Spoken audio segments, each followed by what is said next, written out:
I'm 75 years old, and I've lived alone for 15 years. When my wife Helen passed away, everyone around me worried. Friends, neighbors, even my children. "Arthur, you'll be so lonely. Arthur, you should move closer to the kids. Arthur, you need to get out more." People meant well. They were trying to help. But here's the truth. It's been 15 years now. I haven't moved. I don't go out much. And I am perfectly, completely, wonderfully fine. I'm not lonely. In fact, if I'm honest, I've never really been lonely. And over the years, I've realized something important. There are a lot of people out there just like me. People who are happy alone, but feel like something must be wrong with them because the world keeps saying we should always want more people around. So today, I want to share something simple. 5 lessons I've learned about living alone without feeling lonely. Maybe they'll help someone who needs to hear this. Lesson 1. Alone and lonely are not the same thing. This is the most important thing to understand. Being alone and being lonely are completely different. You can be alone and perfectly content, and you can be surrounded by people, yet feel deeply lonely. I've seen both many times in my life. Loneliness isn't about how many people are around you. It's about whether you feel seen, understood, and valued. You might get that from one person you talk to once a week, or you might miss it entirely in a room full of people.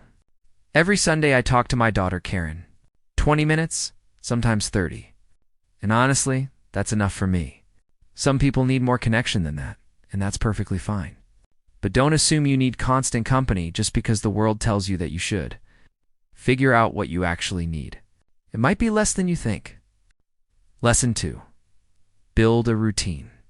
When you live with other people, the day naturally has structure. Meals together, conversations, shared schedules. But when you live alone, you have to create that rhythm yourself. Otherwise, the days start to blur together. My mornings are simple. I wake up at 7 a.m. every day. I make tea. Same mug, same chair by the window. I sit there quietly and watch the birds at the feeder outside my window for about 20 minutes. Then I read the news. Then I make breakfast. Some people might call that boring, but to me, it's grounding. It reminds me that every day still has meaning, even the quiet ones. When Helen was alive, we always ate dinner at 5:30 because that's when she got hungry. After she passed away, I realized something strange. I wasn't actually hungry until 7 most nights. So I changed it, and oddly enough, that felt like freedom. Living alone means you get to discover your own rhythm instead of living by someone else's. That's not loneliness. That's liberty. Lesson 3. Have something that needs you. For me, that something is my cat, Mildred. She's 11 years old and very opinionated. And she expects breakfast at 7:15 sharp. If I'm late, she'll let me know about it. But it doesn't have to be a pet. It could be plants, a garden, birds you feed outside your window, something alive that depends on you. It gives you a reason to get up, even on the mornings when you don't really feel like it, and there will be mornings like that. I also keep a small notebook for the birds that visit my feeder. Every bird that shows up gets written down. Date, time, type of bird. Maybe it sounds silly, but it gives me something to notice, something to look forward to. When you live alone, paying attention to small things makes life feel full again. Lesson 4. Be picky about people. This might sound strange, but living alone teaches you something important. Your social energy is valuable. You can't waste it on people who drain you. I have exactly 3 close friends. Margaret from church, Doris from my book club, and my neighbor Helen, who's 84 and also lives alone. That's it. 3 people who truly know me. 3 people I'm genuinely happy to talk to. And honestly, that's more valuable than 20 acquaintances. For years, I thought I should have a bigger social life. More friends, more activities, more events. But eventually I realized something simple. Quality matters more than quantity. One honest conversation is worth more than 10 polite ones. Lesson 5. Learn to enjoy your own company.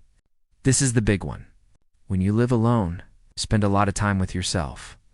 If you don't like your own company, that can be very difficult.